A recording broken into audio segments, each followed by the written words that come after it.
అధికారం ఉంది కదా అని ఇష్టానుసారం వ్యవహరిస్తే తోక కట్ చేస్తాం అని ముందుగానే హెచ్చరించారు అధినేత. అందుకే తన మాట పెడవ చెడివి పెట్టిన ఇన్ఛార్జిని ఇంటికి పంపించారు. పంపించారు. మరో నాయకుడిని నియమించడం మాత్రం మరిచిపోయారట. దీంతో ఎవరి వెంట నడవాలో తెలియక ఎటు వెళ్లాలో అర్థం కాక కార్యకర్తలు కన్ఫ్యూజ్ అవుతున్నారట. ఇంతకీ ఆ పార్టీ ఏది, ఆ నాయకుడెవరు, ఏంటా కథ? వేటు వేశారు, భర్తీ చేయడం మరిచారు. ప్రత్తిపాడులో జనసేన ఇన్ఛార్జ్ ఎవరు? భారీ ఆశలు పెట్టుకున్న బాబీ యువ నాయకుడికి ఛాన్స్ ఇస్తారా? 100% స్ట్రైక్ రేట్ పార్టీగా ఏపీలోనే కాదు దేశవ్యాప్తంగా గుర్తింపు తెచ్చుకున్న జనసేన పార్టీ ఇప్పుడు ఎన్డీఏ కూటమి ప్రభుత్వంలో కీలక భాగస్వామిగా ఉంది.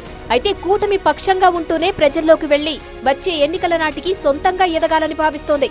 ఆ దిశగా పదవుల పంపకాలు, నియామకాలతో ముందుకెళ్తుంది జనసేన హైకమాండ్. అయితే పలు చోట్ల సరైన నాయకత్వం లేక ఆ పార్టీకి ఇబ్బందులు తప్పడం లేదు.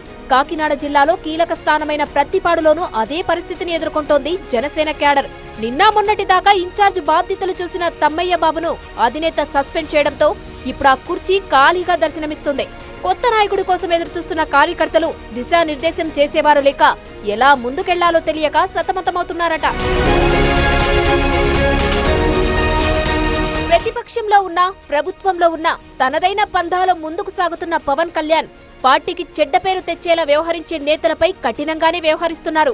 అందులో భాగంగానే ఇటీవల కాకినాడ జిల్లా ప్రత్తిపాడు నియోజకవర్గంలో పార్టీ ఇన్ఛార్జ్ పై వేటు వేశారు. జనసేన ఇన్ఛార్జ్ గా ఉన్న తమ్మయ్య బాబు ప్రత్తిపాడు గవర్నమెంట్ ఆసుపత్రిలో విధులు నిర్వర్తిస్తున్న డాక్టర్ పై దురుసుగా ప్రవర్తించడమే కాదు, అనుచిత వ్యాఖ్యలు చేయడం వివాదాస్పదమైంది. దీనిపై సీరియస్ గా స్పందించిన పవన్ విచారణ జరిపి తక్షణం తమ్మయ్య బాబును పదవి నుంచి తప్పించారు. ఇక అప్పటి నుంచి నియోజకవర్గంలో పార్టీని నడిపించే నాయకుడు లేకుండా పోయాడు. రాజకీయంగా ఎప్పుడు హాట్ గా ఉండే ప్రత్తిపాడులో పార్టీ పరిస్థితి ఇలా మారిపోవడం క్యాడర్ ను డీలా పడేలా చేస్తుంది. కాస్త ఆలస్యమైన ప్రత్తిపాడు నియోజకవర్గానికి కొత్త ఇన్ఛార్జిని నియమించే యోచనలో పవన్ కళ్యాణ్ ఉన్నట్టు తెలుస్తోంది. అధికార కూటమి పక్షంగా జనసేన పదవి చేపట్టేందుకు చాలా మంది నేతలు ఆసక్తి చూపిస్తున్నప్పటికీ కత్తిపూడికి చెందిన బాబీ పేరు బలంగా వినిపిస్తుంది.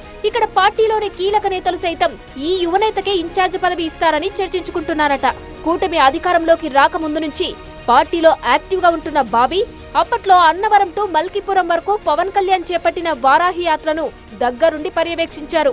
కార్యకర్తలకు, నాయకులకు వసతులు, భోజన సదుపాయాల విషయంలో ఎవరికీ ఇబ్బంది లేకుండా చూసుకున్నారనే పేరుంది. పిఠాపురంలోనూ పవన్ కళ్యాణ్ విజయం కోసం పనిచేశారు బాబీ. సుదూర ప్రాంతాల నుంచి ర్యాలీల కోసం వచ్చిన ప్రతి కార్యకర్తను దగ్గరుండి చూసుకున్నారని పేరు తెచ్చుకున్నారు బాబీ. అంత చేసినా ఎలాంటి పదవి ఆశించకుండా ముందుకు సాగుతున్న బాబీకి అధిష్టానం కీలకమైన పదవి కట్టబెట్టాలని పార్టీ నేతలు అభిప్రాయపడుతున్నారు. పవన్ కళ్యాణ్ సభలకు జన సమీకరణ చేయడంలో గాని, ఇతర పార్టీ విషయాల్లో గాని కీలకంగా వ్యవహరించే బాబీకి యువ నాయకుడిగా లోకల్ యూత్ లో మంచి పట్టు ఉండడం కలిసొచ్చే అంశంగా జనసేన వర్గాలు చెబుతున్నాయి. బాబీకి ఇన్ఛార్జ్ పదవి ఇస్తే ప్రత్తిపాడులో జనసేన వచ్చే ఎన్నికలలోపు సొంతంగా బలపడుతుందనే అభిప్రాయం వ్యక్తం చేస్తున్నాయి.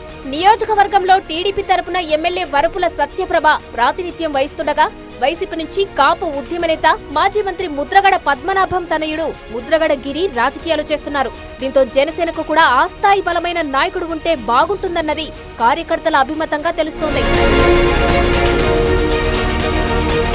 సామాజిక సమీకరణాలు కీలకంగా పనిచేసే ఏపీ రాజకీయాల్లో గోదావరి జిల్లాలో ప్రత్యేకం. అందులో కాపు ఉద్యమ నేత ముద్రగడ పద్మనాభానికి సొంత ఇలాఖా అయిన ప్రత్తిపాడు రాజకీయం మరీ ప్రత్యేకమనే చెప్పాలి. కాపుల ప్రభావం ఎక్కువగా ఉండే ఈ నియోజకవర్గంలో ప్రత్యర్థులను ధీటుగా ఎదుర్కోవాలంటే అదే కోణంలో నిర్ణయం తీసుకోవాల్సి ఉంటుంది.